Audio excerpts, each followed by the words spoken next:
What made me shift from studying a younger, metabolically healthy population to midlife women going through menopause is my wife's experience going through menopause.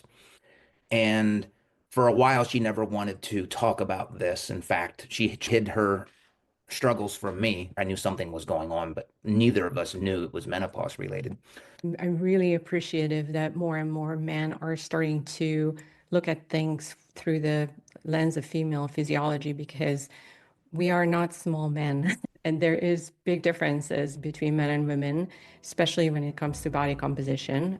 There's so many women are suffering in silence. It's a huge part that impacts our self-confidence, how we show up in the world, and that has like this domino effect on every aspect of our life. So I really appreciate the researchers like yourself are coming into this space, developing interest, looking at women's health. This is the first time in history where we have a population of women who've embraced a fitness lifestyle. So women who are lifting weights for the last 10, 15, 20 years, and now they're starting to go through menopause. Women are gaining weight just because that's what happens when we get older. But the one side of the argument would state menopause has nothing to do with this weight gain. The other side of the argument suggests that no, it's not just aging, it's the literal menopause transition. There's something unique about this phase of life that's causing a pretty rapid change in a woman's body. Welcome to the Optimized Woman, where we explore the future of health and longevity and what it really means to live life on our own terms. I'm your host, Orshi McNaughton, and I talk with experts and innovators pushing the boundaries of what is possible today so you can turn these insights into your own health transformation. Together, we are here to unleash the unstoppable force you're meant to be. So if you're ready to own it, start thriving again, and live the life you deserve, then let's get to it. What if the reason you're gaining fat and losing muscle in midlife has nothing to do with eating too much or not trying hard enough, and everything to do with how your physiology changes during the perimenopause and menopause transition?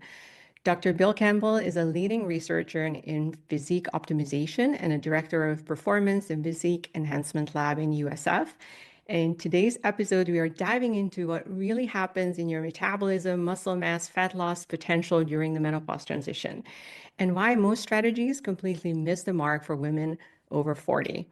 We break down the science on resistance training, protein intake, estrogen therapy, and why so many women hit the wall despite doing everything right. So if you're struggling with body composition in midlife, this conversation will help you understand what's really happening and exactly how to turn it around. So let's get into it. What made me shift from studying a younger, metabolically healthy population to midlife women going through menopause is my wife's experience going through menopause. And for a while, she never wanted to talk about this. In fact, she hid her struggles from me. Like I was not aware. I knew something was going on, but neither of us knew it was menopause related. And just as a side note, I come at this from a very ignorant perspective, which is going to serve me well. And I think people that want to learn from me because I can really relate to not knowing anything about menopause transition. Know a lot about fat loss, know a lot about building muscle, maintaining muscle, but very ignorant about menopause transition and the impacts that it has. So my wife has, or she had what I would call a train wreck experience. A lot of things not going well for her. She was in a pretty bad place. And again, she as much as she could, she hid it from our children and from me. One of the things that was happening for her was a lot of weight gain. And that's something that, she didn't hide from me. And as you know, I'm a fat loss researcher. So she would talk to me about it because many times in the past, I would help her lose body weight. Not that she ever needed to lose too much. And it was always a very simple process. So I don't mean to say that her weight gain was the worst of the problem she was experiencing, but it was one, it was just added to the mix of problems. But it was not the most pressing, to say the least. So I did what I always did. I said, hey, let me, I can help with this. And just like, throughout her life, throughout my life, I've dieted a lot. I tried to help and I she could not help her. And which was very odd for me because this was a very new experience. And that's when I first realized, okay, this is like weight loss resistance, really. Like everything that used to work for her is no longer working. And what worked in all my research studies isn't working. So I started, and let me also say, my wife is giving me permission to discuss this. Again, there was a long period of time where she didn't want to discuss this, especially not publicly. But now she's okay with me talking about it. So I don't want anybody to think that I'm talking about it without her knowledge and approval.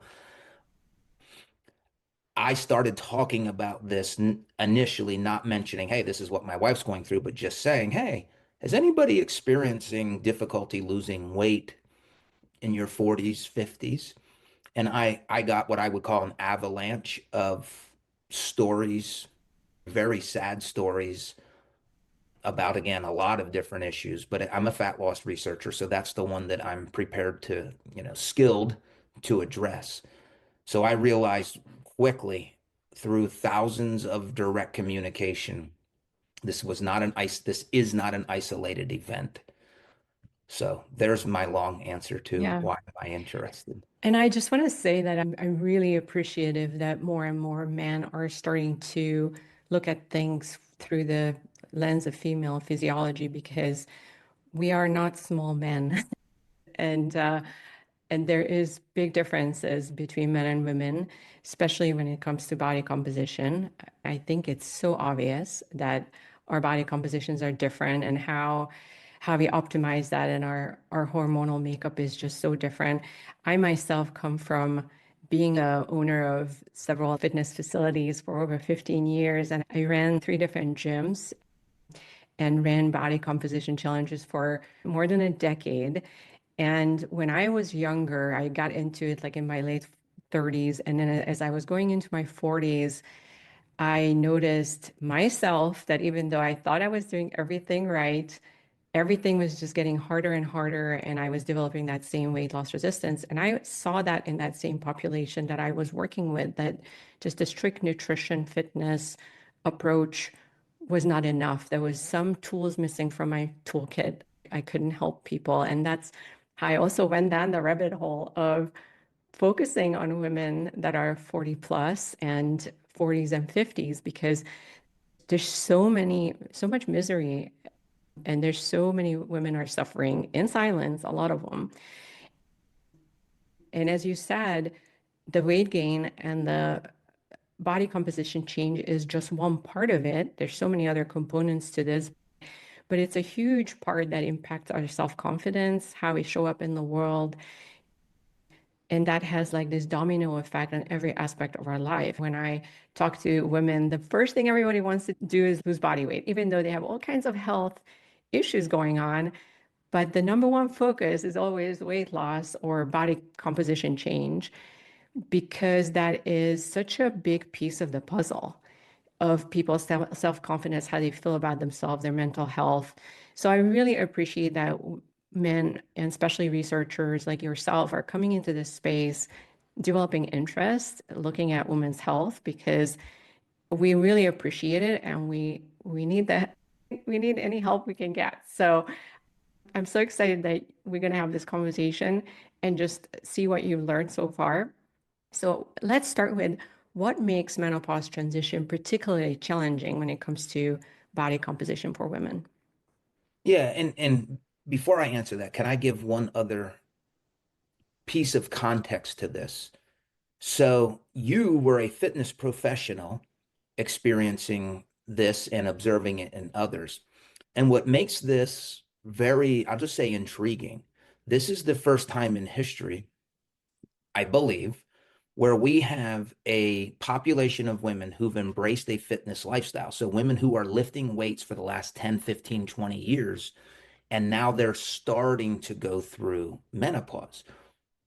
I look at my mom, my aunts, there was no culture of resistance training, high performing females, right? Like this is the first time that this has ever happened. So it's frustrating in one sense because there's no research to rely on. We have a lot of research on sedentary women going through menopause. We have plenty of research, fortunately, in the last 10 or 15 years on women's physiology. But when you try to merge these two, there's a massive void of exactly what you went through, what my wife went through. So it's everything that's happening now is very pioneering in the sense of the academic aspect of this. And I'm appreciative of people like you who are, I would say the true experts. You're in the trenches. You're trying things. You're helping women through all kinds of different avenues. And I just look at myself as coming along well after the fact and then starting just to test some hypotheses. So I love the fitness professionals who specialize in this population because they're the, like I said, those are the actual experts in this space. Now, back to your question, what I've been able to find relative to what's happening during the menopause transition. Well, first of all, let me talk about the argument or the debate that has gone on in the scientific literature, in doctors' offices, in fitness clubs. And the traditional debate is as women go through menopause, many of them will gain weight. Not everyone will, though. And I don't want to set a doomsday scenario out there where, oh, this is going to be a horrible experience. It is not a horrible experience for every single person. Some go through this with very minimal problems. Others, like my wife, had a really bad time. And then, of course, we have this middle area where things are harder, but it's not devastating. So essentially, the debate was women are gaining weight just because that's what happens when we get older. But the one side of the argument would state menopause has nothing to do with this weight gain. The other side of the argument, which is losing the argument in terms of having a voice in the arena, suggests that no, it's not just aging, it's the literal menopause transition or going from premenopause to postmenopause or perimenopause. There's something unique about this phase of life that's causing a pretty rapid change in a woman's body. And a lot of the research, which is not good, does support it's just aging alone. So I started off my research by really getting into the SWAN studies, the study of women's health across the nation, which essentially is really, it's like a gold mine of information because these studies, in which there's about 700 of them total that have been published, they have followed women throughout their middle-aged years. And when you follow women through midlife, you get a tremendous amount of menopause transition research. So the best designed study that I've ever read on what's happening to body composition came from these studies. And these were prospective longitudinal studies, which means they followed women, they followed their menstrual cycles, they had them do DEXA scans every year where they could track muscle and fat. And what they found was two things related to body composition. One, for the first time in their lives, they started to lose lean mass. Now, this is not a lot. It's not like they lost tons of muscle during this. Basically, it was about a 4-year period of menopause transition. But it was the first time where lean mass started to be lost. The second thing was they noticed, yes, everybody's gaining weight through this time, but there is an accelerated rate of increased body fat deposition during this same time period. So they're losing lean muscle a little bit. They are gaining considerably more body fat. And then the other thing that this research tells us is the body fat was not uniformly distributed throughout the body. It is much more central adiposity that's deposited. So they are gaining body fat all over, but not nearly as much in the lower body as they are in the upper body, particularly in the android region. And then lastly, what's causing this? Well, the likely explanation, or what other researchers have identified, is the increase in FSH, follicle stimulating hormone, and the concomitant decrease in estradiol concentrations. that seems to be what's pulling the levers of this body composition changes. For sure, there's connection to hormones and decline of estrogen. I'm curious, have you seen any studies of comparison of women that are on hormone replacement therapy? Yeah, so I'm I'm trying to read as much as I can on that. I've noticed that, yeah. So what I've, and I have not, I have many, many more hours, months, weeks, probably years to get a grasp of that. So one thing, just to give context, I'm really limiting my scope as much as possible to women who embrace a fitness lifestyle. We have plenty of other research in sedentary women. So I'm looking at the effects of resistance training or aerobic exercise plus hormone replacement therapy. Right. And what And I that found, is our audience, are the health optimizers. So I think most people listening to this are already working out, eating a fairly nutritious diet, although we are all always a work in progress. But for Mhm. most part, I would say our listeners already embrace that lifestyle in the health optimization community. But as you said, are still having challenges in a non-scientific way. Just being a woman in my 50s who have gone through menopause and to some degree overcome this issue, although still it's always a work in progress, that hormone replacement therapy played a positive role on turning things around, but it was just one piece of the puzzle. What are you seeing with the population? I'm assuming the earlier research you mentioned were women that were going through a natural menopause transition without any type of replacement, right?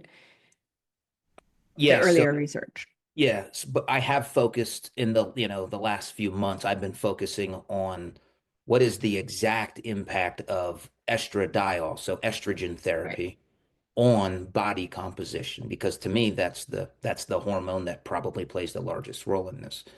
And let's look at what I found so far. So by no means is this a conclusive opinion. Now I do have conclusive opinions on all things resistance training and what happens to muscle and body fat in everybody but this population. So the research is pretty positive for women who begin estradiol therapy, so taking hormone replacement therapy, and its ability to enhance muscle mass. I've seen that in multiple, not every single study, but multiple studies. And when I look at research, and there's something called randomized double-blind placebo-controlled studies. Those are the highest quality.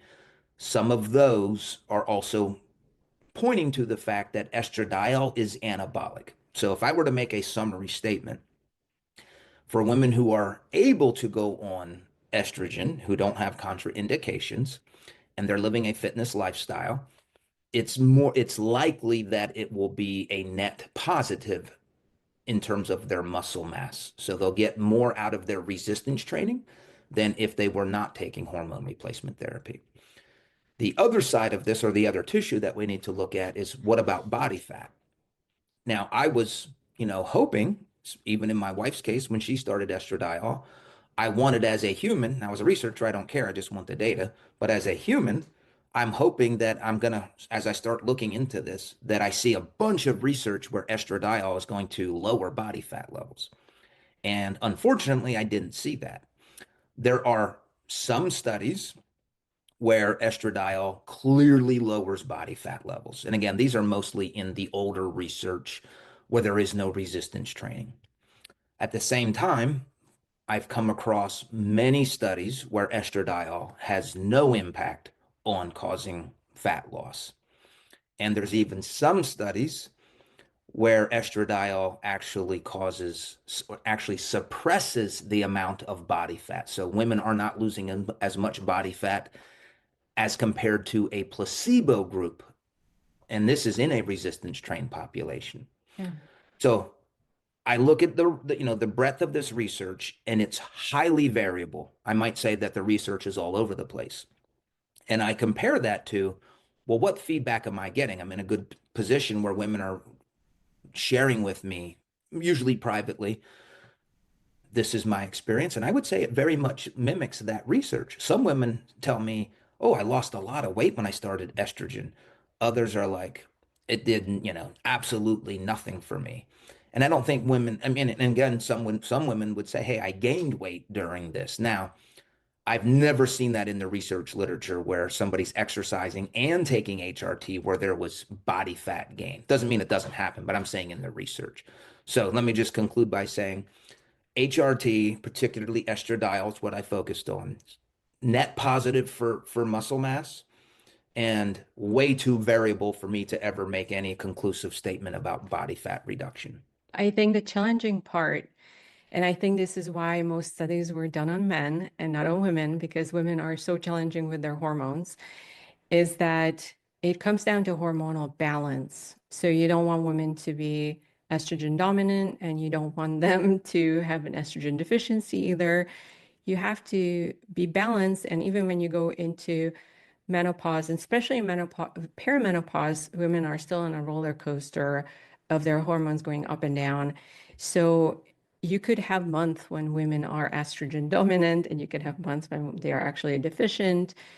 Now, once they actually go into postmenopause, I would say things get maybe a little bit more simple, but even a couple of years after menopause, because even during that few years right at menopause, things are still fluctuating.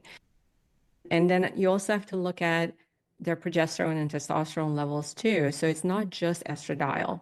So I think, and then as you said, there's other factors of their overall body fat. Like I think a woman who's very obese on estrogen therapy will not do as well as somebody who's already leaner, closer to their ideal weight and strength training. So I think the more body fat you have, the less likely that you're going to see like an immediate impact from estrogen therapy, at least just from what I've seen with the women Yes. anecdotally that I'm working with.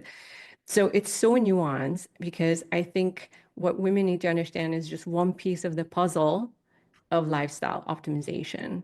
And it's a very important piece, I think, if you're going into menopause, but it's just one piece. And I don't want to get too stuck on HRT. I want to get into at least the fitness components too.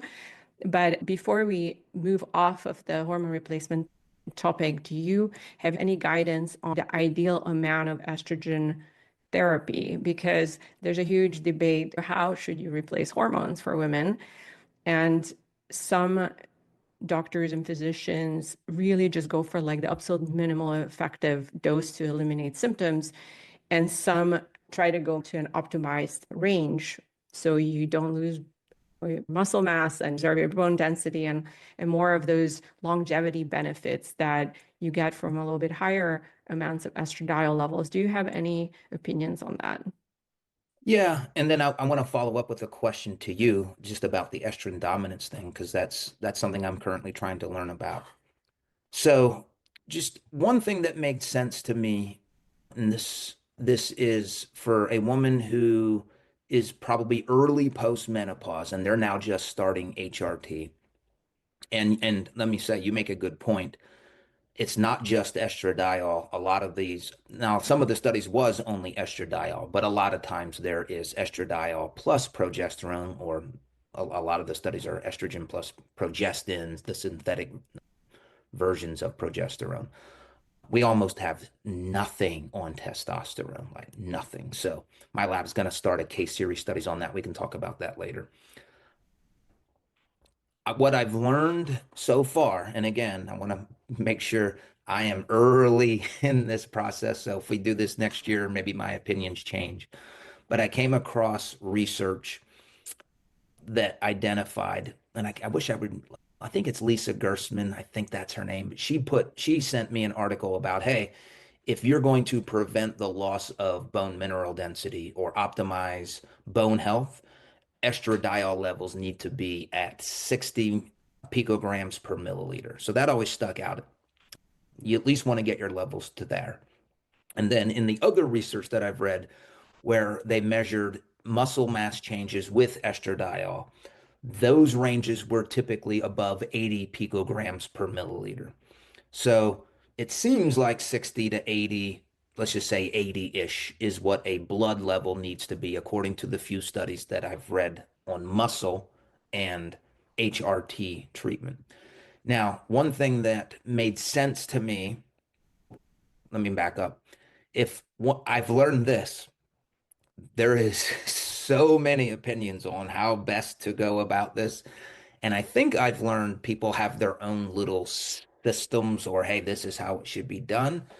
And I just look at this globally. I believe that there is, for women who don't have contraindications, an overall benefit to getting estrogen into their bodies. So systemic levels, not just like vaginal estrogen. So the amounts, other than what I just said, I don't know yet. Give me another year, and I think I'll have more informed opinions as I'm reading more and more of the research. But for using my wife as an example, she was several years post-menopause, not too many years. So I was just thinking, and again, I talked to a lot of physicians, people like you, experts in this space, doing my own research, and I thought, if she has had low estrogen levels for 3, 4, maybe 5 years, it makes sense to me that her estrogen receptors are not going to be very active. So I don't think it makes sense to give her a high dose on day one. I think it makes sense. Let's start slow just to get, I hate to say as a scientist, wake up her estrogen receptors, but get them used to a physiological environment where estrogen is now present. And that's what we did with my wife. And essentially, what that looked like for us was cutting a estradiol patch in half for a few months, and now most recently going to a full estradiol patch. And again, that made sense to me. I'm not sure if there's research on it, but past this initial, and if somebody's in their 40s and let's say they're on top of this change, I don't, there might not be a reason to do that. Past this of making the body become introduced to estrogen being present again, I haven't read enough research to have an opinion. Should it be very high? Well, I guess I do have an opinion. I don't think as low of as a minimal dose is necessary if that's not going to give us the health benefits. And the health benefits that I've started looking at are bone health. There's no question that estrogen therapy is helpful for that. And I know it's debated on cardiovascular health and cognitive health. You can read thousands, 100 studies. This is not helpful. 100 studies saying this is very helpful. I have to sort through that. Right now, I just say it's debatable. But in my wife's case, as I look at her, to me, it was an easy decision to make sure she's getting estradiol for the heart health potential, cognitive health potential, and the clear bone health outcomes. Was Yeah, that helpful? I think when you are doing your research, one thing you also want to parse out is progestin or progesterone, Yep. um, because a lot of obviously synthetic progesterones are the ones that are associated with breast cancer and all the other issues too. And and now in the holistic health space, I don't think there's anyone that is ever now recommending progestins for women Yeah. for hormone replacement. I think we are all on board with progesterone being the best option. So I think that could taint the data if you're looking at women that were taking synthetic combinations of that. So, I mean, what would be really nice to see is just estradiol with progesterone, or like oral progesterone and topical estradiol combination, which Yeah. is probably the best sort of And gold I standard right now. Yeah. and I agree with that. But as you know, the older research that Yeah. they didn't often use progesterone. And just to be clear, so progesterone is exactly what our bodies produce. Progestins are synthetic versions of that it's not chemically the same. Not that they don't have effects, but yeah, Yeah. to me, it just on a logic, just from logic, why would I not want what the body produces naturally? So again, that's logical to me. Yeah, 100%. So I would love to just move on and talk about protein intake. So this is probably going to be completely in your wheelhouse of how much protein should we be eating? And a lot of the numbers that I've heard, and maybe you could tell me if this is correct, is that we should aim for at least a gram of protein per ideal body weight. But as we are aging, going into 60s, 70s and up, then you may need to even increase that. What is your research tell you? Yeah, so two things. One, the research that has looked at this in middle-aged women, and let's just say again, we don't have research in this fitness population, but one thing we know is that women in general do not eat enough protein. The data that I've been able to find on this is on average about 70 grams of protein per day. Again, that's coming from the SWAN series of studies. And I don't like to give, hey, eat this amount like you were suggesting, how much based on our body weight or ideal body weight. Right. And with that, I like to give a range of 0.75 grams per pound on the lower end and up to a gram per pound on the upper end. So if a woman weighs 140 pounds, that would be 105 grams on the lower end and up to 140 grams on the upper end. So that range. And we are suggesting ideal body weight. So if somebody needs to lose, if somebody's 220 pounds and their ideal weight is 140, well, then we would base it on 140. I don't know it. I'll just assume you might have some listeners in European countries. So the same amount is 1.6 to 2.2 grams per kilogram of body weight. So that's a range that I like to give. The older we get, the more we need because our bodies become less sensitive to protein intake. But that's where there's that 1 gram per pound that addresses even the what we call anabolic resistance. So going above that provides very little extra benefit. So I'll phrase it like this: the more and more protein you eat, the less and less of a benefit there is.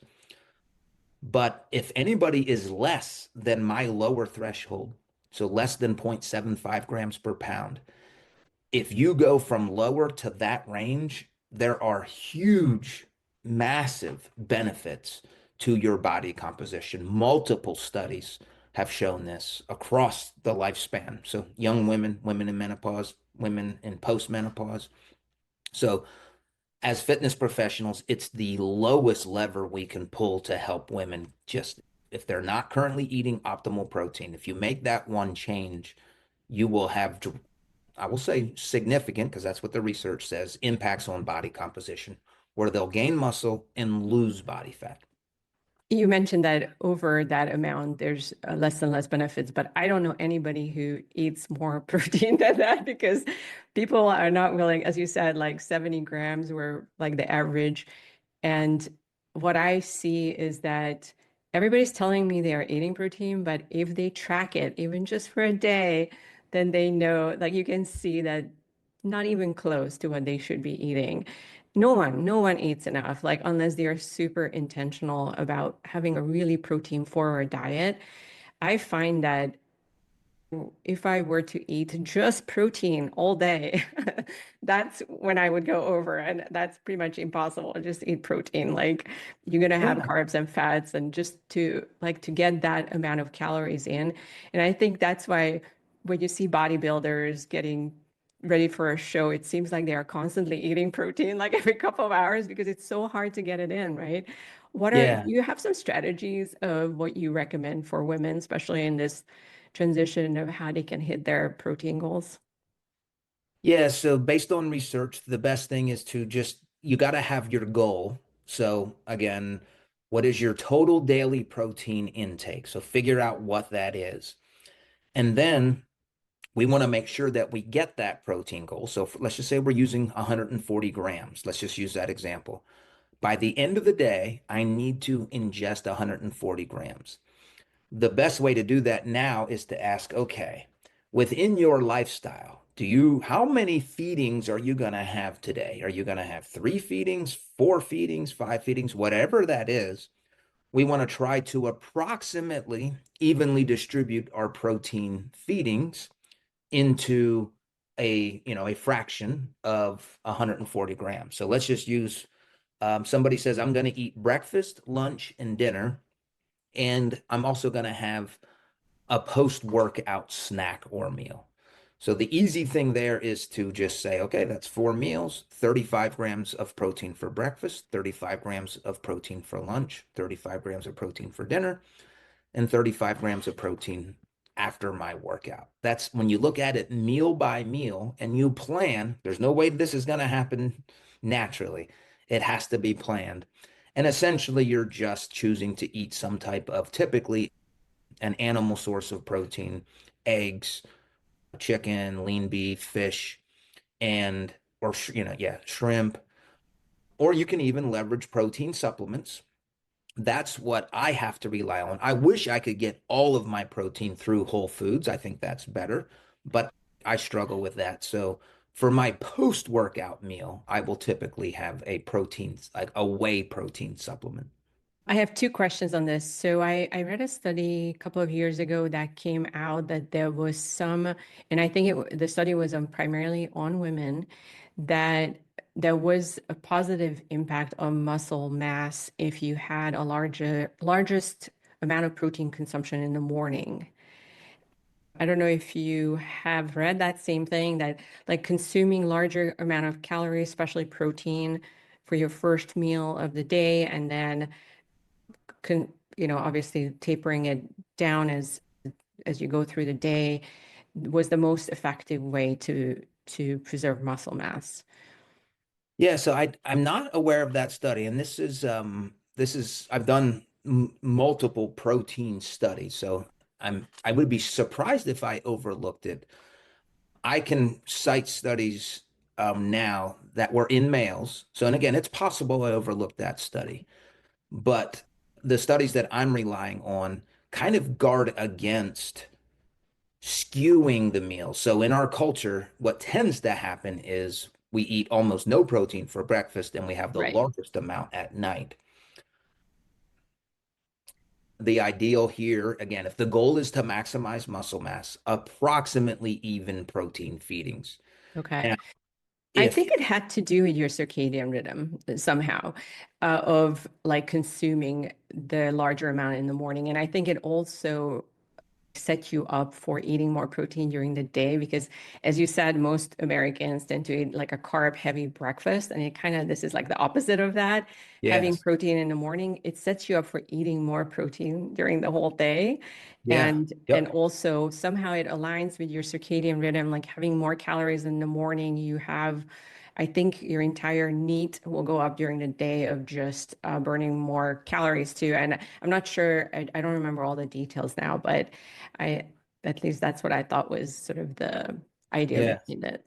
Well, I would never argue with having a high protein breakfast because, as we're both saying, first of all, you just spent the last 8, 10, 12 hours fasted. So your muscle protein breakdown is elevated. So breakfast break the fast. Protein will put you in an anabolic state versus a catabolic state. And what's your take on consuming protein before, during, or after your workouts?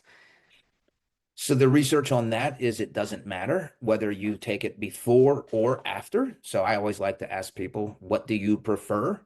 I personally prefer to take it after as a beverage, but taking a the same amount of protein like within 30 minutes before, within 30 minutes after, you get the same exact muscle protein synthesis response, which actually, I mean, it surprises me because if you take it before, I know that the body now prioritizes blood flow to muscles, not blood flow to the digestive organs. So I would intuitively think don't take it before because you're not going to digest it as well. But it's just not what the research says. So I whatever somebody prefers is equally effective. And let me also say the most important thing is hit your daily goal.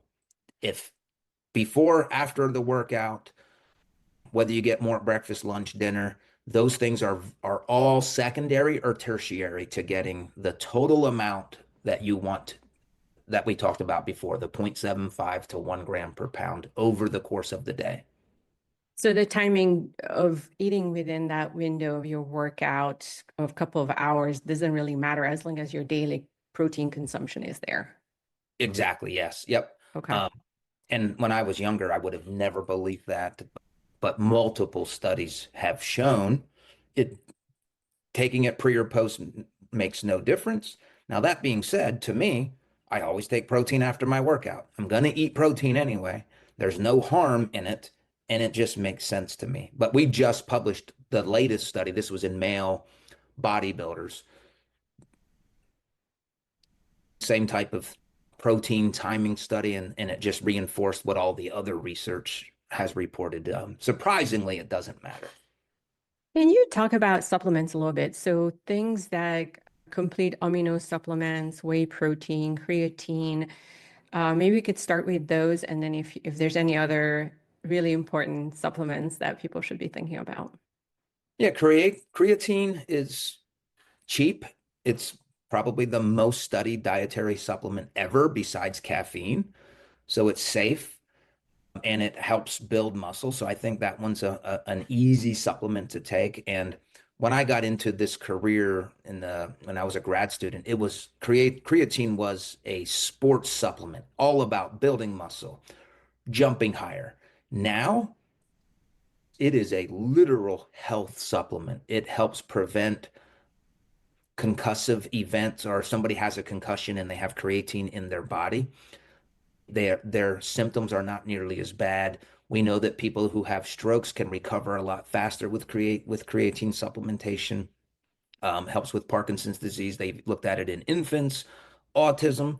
Now, I'm not on top of this research by any means. I read the research about fitness and building muscle, but the days of thinking of creatine as only a sports supplement are well past where we're at now. So that's a pretty easy one. What else did you ask?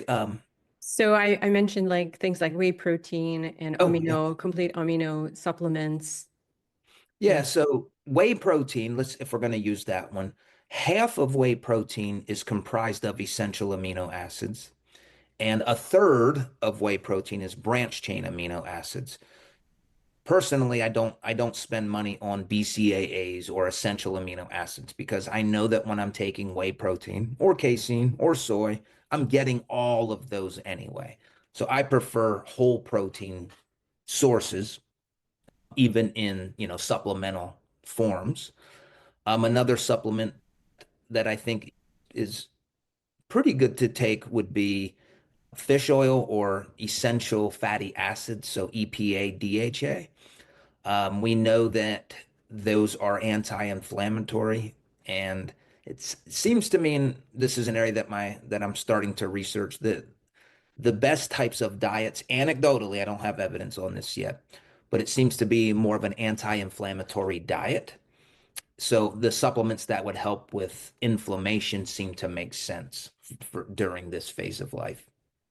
was there any other supplement we skipped over, or the essential fats and creatine and maybe some protein Some powder? protein. Was there anything else that's sort of on top of your list, for Um, especially for women? Yeah, so just some other ones that often come up are magnesium. A lot of people Right. are deficient in magnesium. Another one would be vitamin D. So that's one. I mean, there's a link to bone health. Right. And a lot of people would be surprised that they have low levels even when they live in sunny areas. So vitamin D is, I would add that to essential fatty acids, vitamin D supplement, making sure we're getting protein. If we need to rely on supplements, that's fine.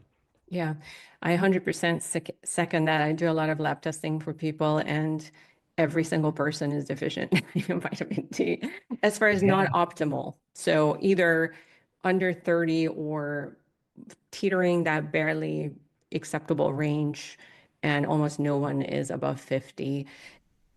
And I live in Southern California, you live in Florida, and we probably Yeah. test ourselves. And still, although I take vitamin D supplements myself, almost everyone is deficient unless you specifically eating cod liver and all kinds of other things, Yes. salmon and getting it in from your diet. And expose yourself to the sun enough. Unfortunately, it's something that you really need to be conscious of. So, thank you for reminding us. I want to talk about strength training. So, what is the minimal effective dose as we are going into perimenopause, menopause? What would you say would be the effective dose to maintain versus actually build new muscle tissue? Yeah, I try to provide a lot of context around that. So if somebody hates, they just do not like lifting weights, I would just encourage them, well, are you willing to go once per week? And if they say yes, then great. You're going to get an anabolic. Now, one time per week is not ideal, but I would never want to tell somebody, oh, you have to go 3 days per week. You don't have to go 3 days per week. If you go once per week and you lift weights in an effective manner, we can talk about what that looks like. But basically, it means lifting weights that are relatively heavy to near failure. So that means, you're working hard during that one workout per week. You will gain muscle if you haven't lifted before. And that's plenty to maintain muscle mass. Now, if we start looking at what's ideal or optimal, 1 day per week is not ideal. It's going to be at least two or more times per week. That depends on somebody's. So let me phrase it like this. I want to get somebody's schedule and I want to ask them, how many days can you go to the gym to work out? And whatever day they give me, it's going to be anywhere from 1 to 6 days. I always recommend taking 1 day off from training. Um, we will design a program that is ideal for what you can actually do. I like the idea of 3 days per week in general, but I can't say, oh, research says 3 days is better than four or five is better than two. That it's pretty much equal as long as your total lifting volume is equalized. The number of times you stimulate a muscle group doesn't matter. Other than once per week is not ideal. I'm aware of several studies that have reported that. So I like to look at it as we're stimulating body parts or muscle groups at least two times per week. And if you can get three or four, awesome. And we can start designing workouts around that type of frequency. Is there a way women should be working out differently in their 30s, 40s, and 50s? Is there a change or is it pretty much the same strategy? Yeah, no, it's pretty much the same. Now, one thing we know that we women and men, we start to lose muscle mass and we also start to lose strength and we lose power production, our ability to produce power. So I'm going to sound sexist here for a moment, but I'm going to cite the research. Women, according to the research, do not choose weights that are heavy enough to give them the adaptations that they say they want. Men actually have the other problem. Men choose weights that are too heavy and they get injured much more often than females. So if you can lift a weight 10 times and you're only lifting it 5 times, then that's too light. So generally, I like to say choose a weight that you can lift around, 6 to 12, let's just say 10 times. And by the time you get to the 10th rep, it should be getting very hard to do that last repetition. So I always make fun of pink dumbbells because women will self-select weights, and if you just go to Google when we're done and put in women lifting weights, it's crazy. It's always tiny weights and many times they're pink. And I don't ever want to shame activity, but if you're capable of lifting 10-pound dumbbells or 20-pound dumbbells, which almost everybody is, and you're already at the gym, you're already committed time and energy, and you're lifting weights that are not going to give you a stimulus for strength and growth. I, I hate to say it, but you're wasting your time for the most part. Like you would be much better off just doing body weight stuff. That would be more of a stimulus. So and again, I don't want women to hear, oh, I have to squat really heavy weight. No, you don't have, nobody, I love squatting and deadlifting and bench pressing. To me, those are the ideal exercises. Multi-joint, you can go heavy, but anything you do, choose a weight that is heavy enough that you can only do on average between 6 and 12 repetitions. And here's an example I've used recently.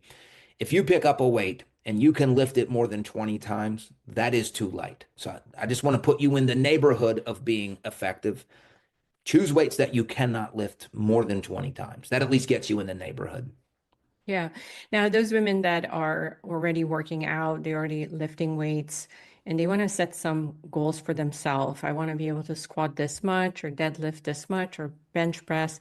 Can you give some benchmarks? So, for example, like a benchmark I like to give to women, and you can tell me if I'm in the ballpark. Like, I think women should be able to squat their own body weight in pounds. Would you have some benchmarks like that for other like barbell movements? Yeah, I love that as a goal for squat. For deadlift, 1.25 times one's body weight is a really good goal.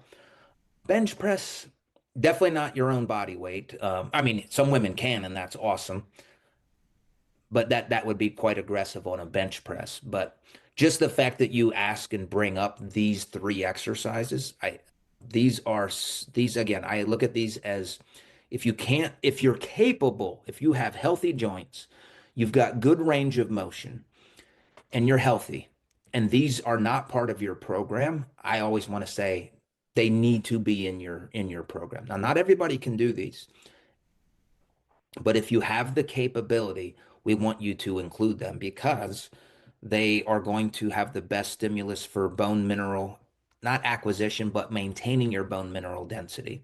And they're going to be whole body joint, so multi joint, so you're working many different muscle groups at the same time. So they're aspirational for some, and a lot of people will say, well, I can't do them. They're hard. I would say, I agree. You don't just walk in one day and do a squat. This is why it's awesome to work with a fitness professional. Let them teach you how to do these lifts. But you start with like just using body weight, squat with your body weight, then hold dumbbells, then hold a kettlebell, then put up just an empty bar on your back if you can do that. So for all of these lifts, squat, bench press, and deadlift, there are progressions that start much simpler. And then when you can get to the point of ideally your form is good and these are part of your workout routine. Yeah, I completely agree with you, and people need to start wherever they are at.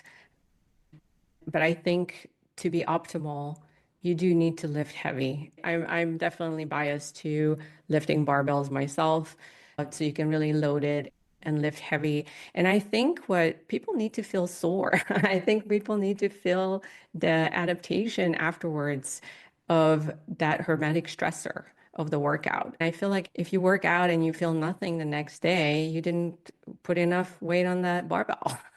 Or you didn't Yeah. take it to what we call close to failure. Again, the last rep or two should be getting very hard to do. So that's generally what causes that soreness. And I agree, if you're just going through the motions, you're not getting the adaptation that you say you want. I really want to second what you said about the pink dumbbells is that a lot of women, they work out, but they just don't push themselves enough in the gym. They literally don't take it to that exhaustion, to the place where you're really sweating, where you're really tired, where you're really lifting the heavier weights. So I feel like that is sometimes the difference between actually getting the body transformation or not getting it. So as long as you're staying in your comfort zone and that workout is fairly comfortable for you, you're probably not getting the adaptation. And as you said, men are like grunting and doing all kinds of things in Yeah. the gym, and women are like just having fun. Women tend to push themselves on cardio, but not with the weights. At least that's what I see. Yeah, I think that's generally true. And earlier I said, choose a weight that allows you to do 6 to 12 repetitions. That's a good sweet spot. But sometimes lift weights that are heavy where you can only get 3, 4, or 5 reps. Sometimes you'll choose lighter weights where you can get, 15 to 20 reps. But I love switching up these rep ranges where, again, most of the time, 6 to 12 repetitions, but especially with squats, deadlift, bench press, if they're in your routine, those are going to be generally lower, like 4 reps, 5 reps, maybe 6 reps. For longevity and just aging well as we are getting into our 50s and up, what's your take on cardio and conditioning? How much should be part of your training? So, one thing I've learned as I've been in this research space, cardiovascular disease risk significantly increases at menopause. So we know that we're going to have to be aware of this increased risk. And resistance training is great, but it's not nearly as effective for cardiovascular health as endurance or aerobic exercise. So I love that to kind of give us, just like we know we're going to lose muscle, let's lift weights. Just like our risk for heart disease is going to go up, let's have cardio be a part of our program. In terms of days per week, I usually just discuss it within this context. The goal is to improve your aerobic fitness or aerobic capacity. Some people will call that VO2 max. That means that it's going to be high intensity generally. Now that doesn't mean that walking is worthless. Walking is a great form of aerobic exercise, but it will not improve aerobic capacity VO2 max. Mhm. So high intensity interval training or sprint interval training is the most efficient way to do this. And I want to give some context around this. If you can improve your aerobic fitness, what that means is you're taking in more oxygen from the atmosphere, so out here, and you're able to deliver that to the mitochondria in your muscles. If you can do that, that means that you have improved the functioning of your cardiorespiratory system. So your lungs are now healthier. They can take in more air. And that also means once the air's in our lungs, it now goes to our hearts. And that is where our hearts next are going to pump this blood out with this extra oxygen in it. And that means we're going to have a healthier heart. Where it's pumped out, that's the blood vessels. We are going to have healthier blood vessels that are unobstructive if we can improve our aerobic capacity. Then this blood that has oxygen in it goes to our muscles. Our muscles have to take this or absorb it. And that means we have healthier muscles. So if you improve your aerobic capacity, you've improved so many body systems that make you just an optimal human that it's awesome. You're almost like a machine at that point, especially if you're resistance training. Now, with high intensity interval training and lifting weights, one thing I've learned is that some women are going to they're going to be in a place where they have zero energy and higher levels of anxiety, maybe depression. There are times when we don't have to push the envelope on all of this stuff. In fact, I recommend pulling back on almost everything for a short period of time. Again, I don't want to send them the message I want to send is as you project out the rest of your life, you should have a vision where you're lifting weights, where you're doing cardio, high intensity, low intensity. But I also want to know, or I also want to acknowledge if you cannot get off the couch. I want you to focus on let's get you healthy. Let's get you to a place where you can see yourself doing squats, see yourself doing some sprinting. And that might not be this week. So I don't like to add that stress because I think you and I both know there are women in that position. And hearing somebody like me say, yeah, you should do this and this, you should. But if you're not in a very good place, let's make that aspirational once you're in a place where that can happen for you. And that's one of the biggest difference between men and women in their 40s and 50s is that we have a much more fragile state of stress resiliency as women during that time of life. And a lot of things go into your quote unquote stress bucket. And a lot of it could be mental, emotional type of stress, health issues, and also these hermetic stressors also go into that. So it all goes into that same stress bucket, and you have a certain capacity. Yes. And so if you exceed that capacity, that could be because you were doing HIIT training 3 days in a row that you shouldn't have. And instead, at that point, you want to maybe take a day off, focus on recovery. and work on your stress resiliency, maybe doing some meditation, doing things to improve your heart rate variability, which fitness will help with that, but it can also make it worse if you overdo it. So it's a nuanced balance. But I think the point for the health optimizers, if it's in your capacity, as you said, doing the box jumps, doing the slam balls, doing the sprints, those things are an important part of your workout, but it shouldn't just be that, right? It should be also a big part of it should be the weightlifting and the strength training. And you have to find that nice training schedule for yourself that fits your lifestyle and your stress resiliency and based on your age or where you are at. Now, given all that, what would be a good workout schedule? Yeah, I like four exercise variables to be in every program. The foundation, in my opinion, would be resistance exercise, resistance training. So we start there. The next thing would be aerobic fitness, so cardio.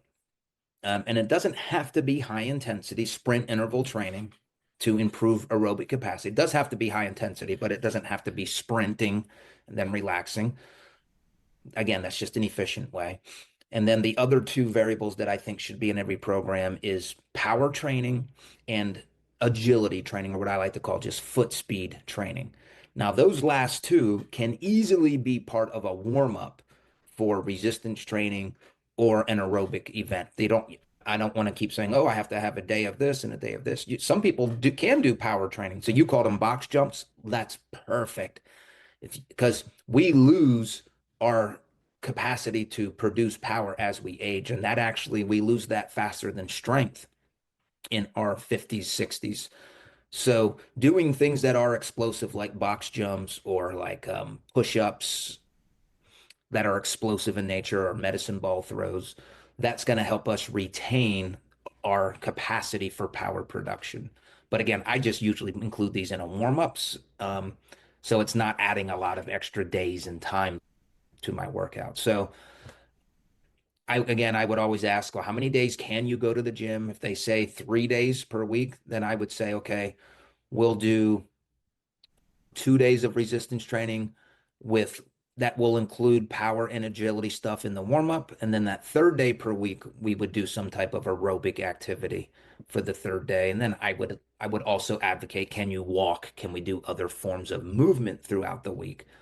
If it's 4 days per week, I would lean into what do they like? Do you like cardio more? Do you like resistance training more? So I always like to work with people's their preferences because then that's going to mean that they're going to adhere better to a plan. But again, then I hear people saying, "Well, I hate lifting weights. I'm never going to lift weights." My response to that would be, "Okay, but this is a decision you're making, and this is the outcome of that. But would you be willing to do 1 day per week or 2 days per week?" So I know it's not very sciencey, but I always want to work with somebody what their capacity is. I'm not sure if you have any experience or studied this area, but have you worked or researched blood flow restriction training and like people wearing BFR bands, things like a Kaatsu band during their training, especially people that have injuries and cannot lift heavy? Have you done any research on that?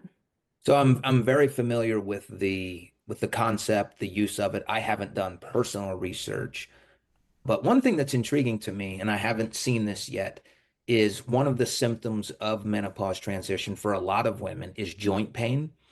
And then the idea of, oh, I have to lift heavy. Well, we want you to lift heavy if you can, but if there's joint pain, BFR, and maybe you have experience with this, that's a great way to use much lighter weights, but you get kind of a lot of the same hypertrophic benefits of using heavier weights. So it's just that conceptually, it makes sense to me.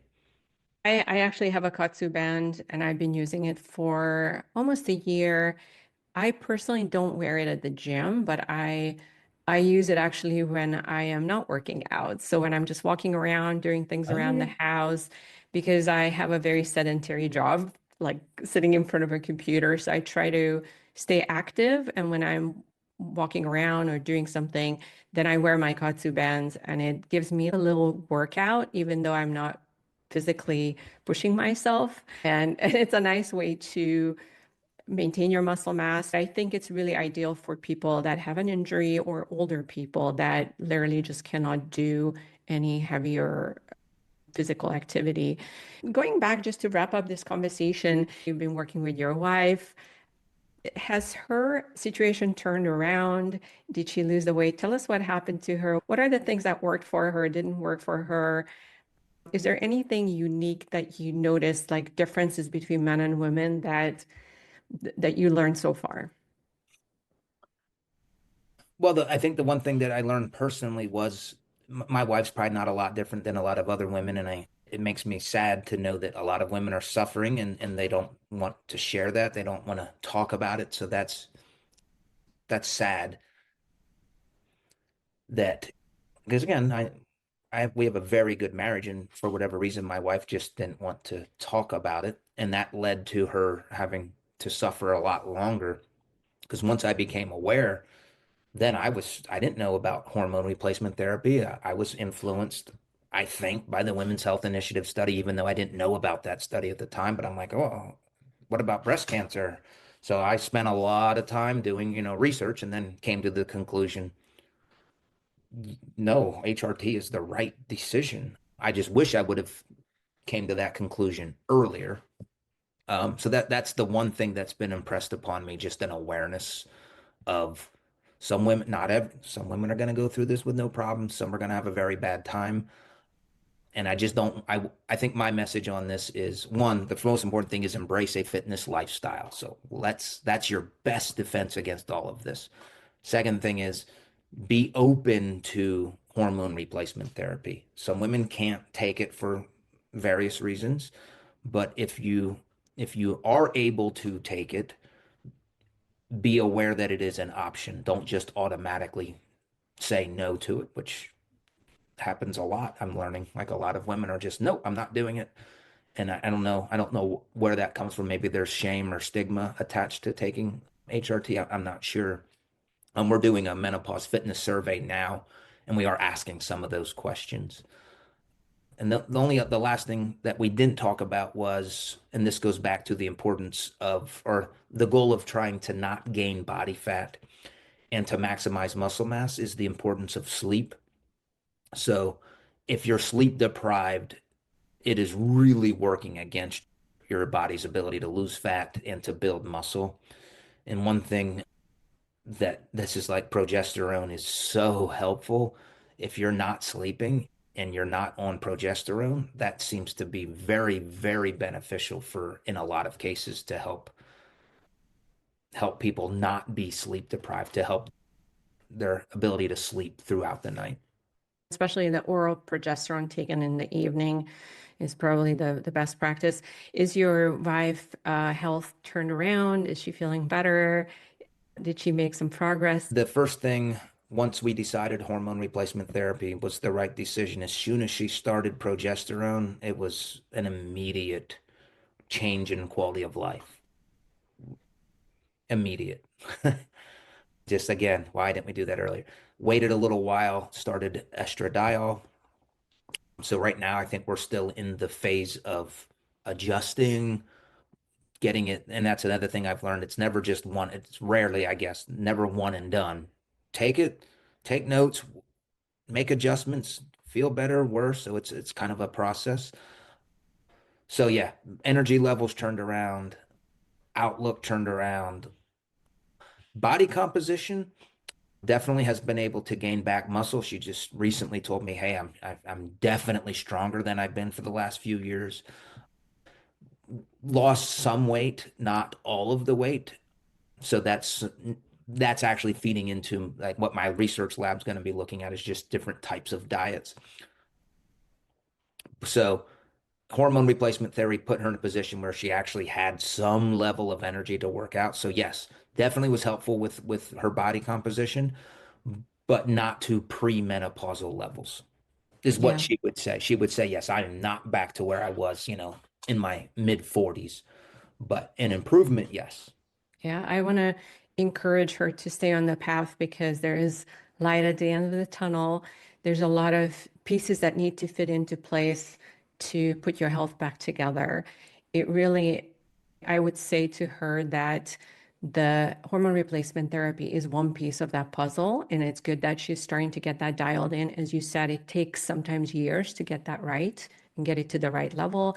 And also, as you are getting a little bit older, you may need to start increasing some of your estradiol dose too. So women will need that adjusting.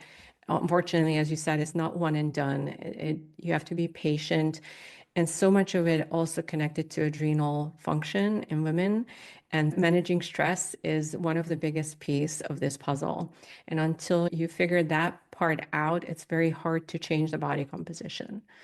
Yeah. So Yep. adrenal health, it's no matter how much you work out or not work out, I think increasing your overall energy capacity and mitochondrial function is what's then allows you to start to have the energy to go to the gym, lift heavier. It's such a domino effect. Like everything is connected to everything.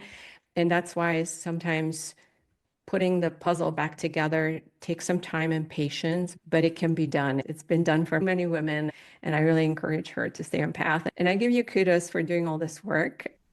And now that you have this new focus area, I don't think you realize how much of you opened a floodgate, because your wife is just one of millions of women suffering with this issue. We cannot escape it. We all have to go through this transition.